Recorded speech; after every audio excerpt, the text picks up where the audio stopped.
America তুমি কার? America কারোরই না। আমেরিকা হচ্ছে সবার উপরে ছড়ি ঘুরাইতে চায়। দেখো দেখো যারা, এরকম আছে না একটা কি একটা হিন্দি গান দেখছি, রণবীর কাপুর এরকম টাইটি ঘুরে। তো আমেরিকা এটাই চায় যে আমরা ঘুরাবো, আর যাদের মাথা একটু লম্বা হবে এরকম নিচু করতে হবে, তাই না? কারণ তাদের মোড়লগিরি করতে হবে। তো আমাদের এই এশিয়া উপমহাদেশে আমেরিকার সাথে আরেকটা নব্য মোড়ল আছে, এটা হচ্ছে ভারত। ভারতের বর্তমান বিজেপি সরকার একটু বেশি নব্য মোড়ল হয়েছে, তবে ফাটল ধরে গেছে। খবরটা দিয়া আসতেছি। ভারতের প্রধানমন্ত্রী নরেন্দ্র মোদী, আজকে কত তারিখ চলে? আজকে সম্ভবত 17 তারিখ চলে। আর 3 দিন পরে ডোনাল্ড ট্রাম্পের অভিষেক অনুষ্ঠান। তো সেই অভিষেক অনুষ্ঠানে এখন পর্যন্ত নরেন্দ্র মোদীর দাওয়াত দেয় ডোনাল্ড ট্রাম্প।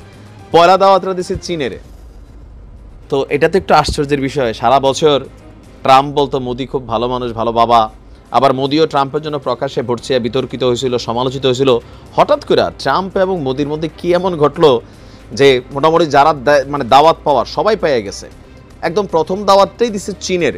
তো সেই ক্ষেত্রে এখন পর্যন্ত মোদিরে দাওয়াতটা দেয় না। তবে এদিক দিয়ে অমিল থাকলেও বাংলাদেশের নীতিতে দুজন আবার খুব ভালো। তবে আমেরিকার রাষ্ট্রদূত যে কথা বলছে ভারতে নিযুক্ত, তো এই কথাটা বিএনপির জন্য কিছুটা পজিটিভ ফিডব্যাক তৈরি করবে, কারণ এটাই চায় যুক্তরাষ্ট্র এবং ভারত, এই দুই দেশ যত দ্রুত সম্ভব বাংলাদেশে গণতন্ত্র দেখতে চায়। তো এখন কি নাই? গণতন্ত্র নাই, তারা দেখতে চায়। তার মানে কি এখন গণতন্ত্র নাই?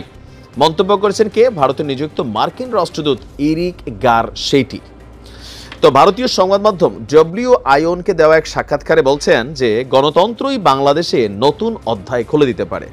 আমরা একটু পিছনে গেলে ভারতীয় সেনাপ্রধানের একটা বক্তব্য আপনাদের খেয়াল আছে। তিনি বলছিলেন যে ক্ষমতায় গণতান্ত্রিক কোনো সরকার এলে তখনই ভারতের সাথে সম্পর্ক স্বাভাবিক হবে। ডক্টর ইউনূসের এই সরকার এটা আসলে অভ্যুত্থান বা বিপ্লবের সরকার, গণতান্ত্রিক প্রক্রিয়ায় জনগণের ভোটে নির্বাচিত না। সুতরাং তারা মনে করছে যে এই সরকারের সাথে কিসের ডিল হবে, এটা ব্যক্তি বা গোষ্ঠী বিশেষের সরকার, আর তারা মনে করছে এটা মৌলবাদীদের সরকার, ভারতীয়দের কথা। যাই হোক, তো আমেরিকার এই ভারতীয় অবস্থান করা রাষ্ট্রদূত বলছেন গণতন্ত্রই বাংলাদেশে নতুন অধ্যায় খুলে দিতে পারে। বৈশ্বিক অঙ্গনে ভারত এবং যুক্তরাষ্ট্র একসঙ্গে কাজ করা প্রসঙ্গে তিনি বলছেন এটা অতীতের কোনো বিষয় না। বর্তমানে ভারত এবং যুক্তরাষ্ট্র যেভাবে একসঙ্গে কাজ করছে এর আগে কখনোই এমনটি ঘটেনি। এই প্রথম বাংলাদেশের নির্বাচন নিয়েও মন্তব্য করল ভারতীয় নিযুক্ত এই মার্কিন রাষ্ট্রদূত এরিক গারশেটি। বলছেন আমরা দুই দেশই শান্তিপূর্ণ গণতান্ত্রিক দক্ষিণ এশিয়া দেখতে চাই। এই নীতিতে একমত ভারত এবং যুক্তরাষ্ট্র। তো ভারতে কি গণতন্ত্র আছে? আমরা ওই নিয়ে কথা বলতে চাইলাম না। যারা ভারতের জনগণ বাংলা ভাষাভাষী আছেন, আপনারা দাদা আপনার দেশ সম্পর্কে লেখেন, বি অনেস্ট স্পিকিং করবেন, হ্যাঁ, ফুটিকা থাকলে খাইয়ে নেবেন। তো বলতেছে যে ভারতে গণতন্ত্র চায়, মানে তারা মনে করে যে এলাকাতে তারা গণতন্ত্র দেখতে চায়, হ্যাঁ, মানে ওই আর কি।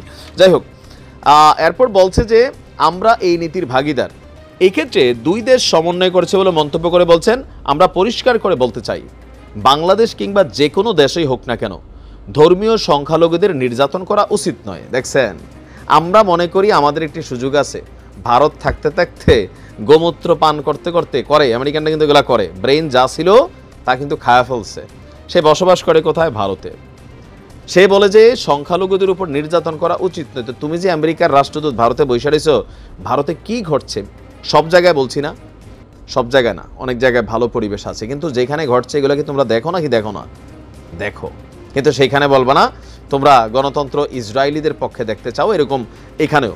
তো তারা বলছে কি সুযোগ আছে যে বাংলাদেশে খুব দ্রুত গণতান্ত্রিক একটা সরকার দেখতে চায় বা গণতন্ত্র ফিরে আসা, মানে নির্বাচন। তো বিএনপি তো এমনি নির্বাচন নিয়ে খুব তারা চেষ্টা করছে যত দ্রুত সম্ভব নির্বাচনটা করার। একটা বৈশ্বিক মোরাল ভোট দরকার ছিল, এখন কিন্তু এটাও পাওয়া গেছে।